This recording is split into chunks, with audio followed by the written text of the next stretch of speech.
Hi, I'm Bill Hammond. I'm here today with Senior Care Consultant Steve Keeker with the Elder and Disability Law Firm. Steve, I want to talk today about how to find the right nursing home. And before we get into that, I know you've been helping families for a number of years. Sure. Tell me how you got into the business. Yes, I started off in college delivering medical equipment and supplies, and that led to a 25 years worth of experience in the senior-related healthcare field. And I actually helped my own grandparents through the transition from their home to a senior care facility. Yeah, tell me about that. It was quite a transition. It's a critical decision, and afterwards I thought about it, and I thought, I spent a lot of time and effort and energy Sure. in that transition, and I have the background to do this, and I wondered what other people were doing that didn't have the benefit of that background. I found that they were overwhelmed with the situation. I'll bet. I found that they lacked confidence in the decisions that they were making, and I looked around. I didn't really see a service offered like what I had offered my own grandparents. And then further research provided that there are over 25,000 admissions per year in the Kansas City metropolitan area. Wow.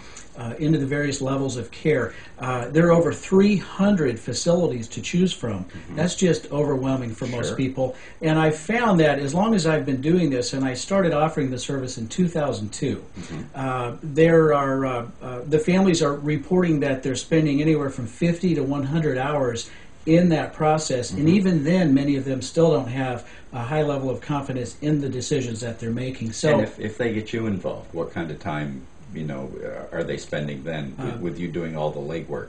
just a few hours, enough time to tour the facilities, a partial day, and I can walk them through that process very, very quickly and with a high level of confidence. Okay, now when someone calls you, Steve, what's the most common question you're asked?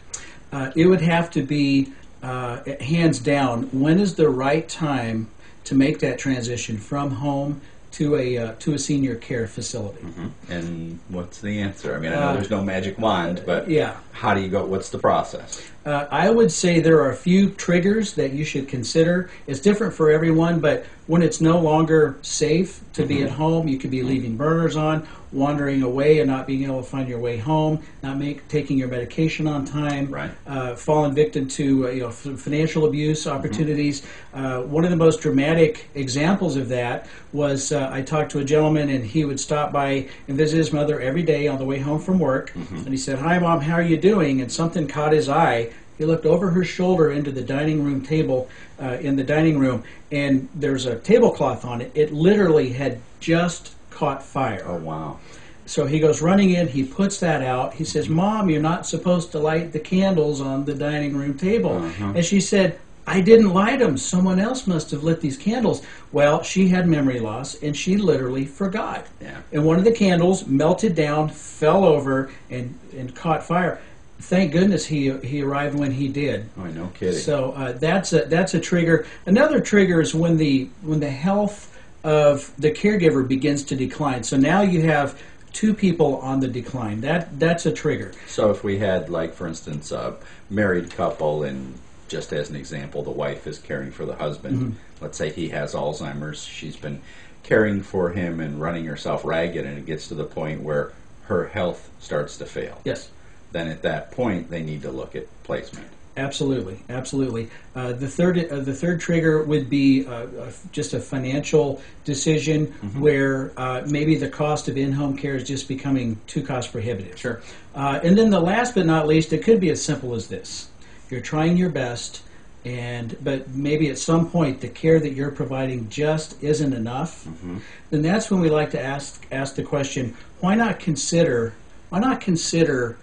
transitioning from the caregiver to the care advocate? And by that you mean, in other words, you can step out of the day-to-day actual caregiving function and instead take care of yourself, and then visit the facility the next day. Yep. And become the person's care advocate, and then go home and do it again. Yep. So that you're cared for, your loved one is cared for, and everybody's in a better place. Absolutely. So let's say that we've had one of those triggers, whatever it is, and we know that it's time to make this move. how do you find the right nursing home? Oh gosh, there are a lot of things to consider.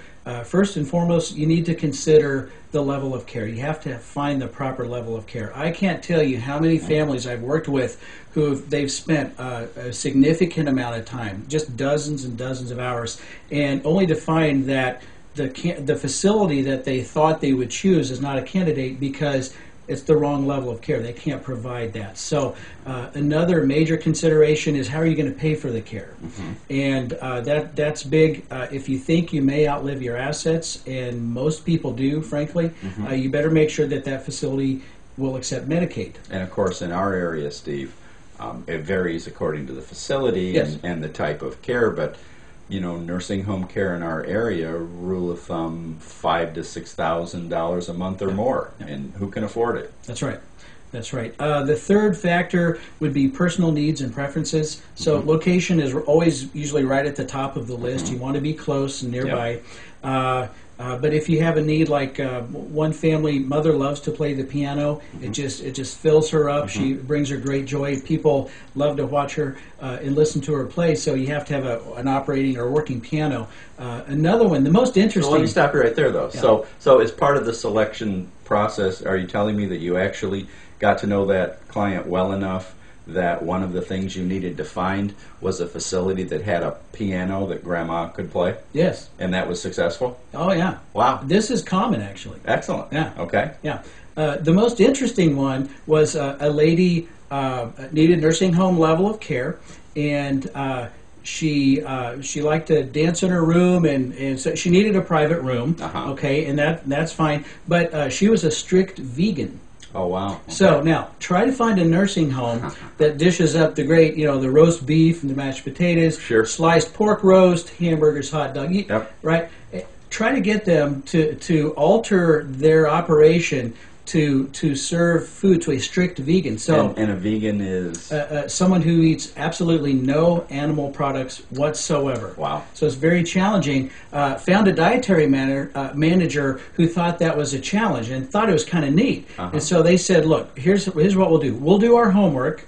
If the family can give us a go-to list of ingredients and tell us what she likes to eat, and then if they'll continue to provide some drinks and some snack type items, we're going to make this work. So I was you were able to get that placement. Successful. Worked out fantastic. Wow. So it sounds to me like, it sounds like it. What you actually do then is you spend time with the family, with the person who needs care. You figure out exactly what is needed, and then you put together the facilities that might fit the bill, and then do you just tell the folks to go visit them on their own, or how does that work? No, based on that selection criteria up front, we identify all of those critical needs and requirements, and then I'll research the entire market, and I narrow the market to the top 3 facilities that meet their needs based on that selection criteria.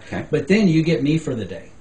And I tour those facilities with the family. Okay, so you can point out to them what they should be looking for. And absolutely. Super. And I ask a host of performance-based and quality-related questions on the family's behalf. These are questions that either most families would not know to ask, or they may feel uncomfortable asking, and I drill down past the pretty exterior and the nice lobby, and I find out what kind of care is being offered there. What would be an example? I mean, I'm not going to go through everything that you ask, but give me an example of a couple of the types of questions that would be helpful. Staffing ratio, key staffing turnover, how did you perform in your latest state survey, and that's kind of a big one. Just some things like that. So. Okay. All right. Great. Well, it sounds like a terrific service. If people want to contact you, Steve, how can they get a hold of you? They can just contact me through the firm, the Elder and Disability Law Firm, Overland Park, Kansas, at 913-338-5713, or through the web, through our website, kcelderlaw.com. Great. So that's 913-338-5713. or kcelderlaw.com. Thanks so much, Steve. Thank you. You're welcome.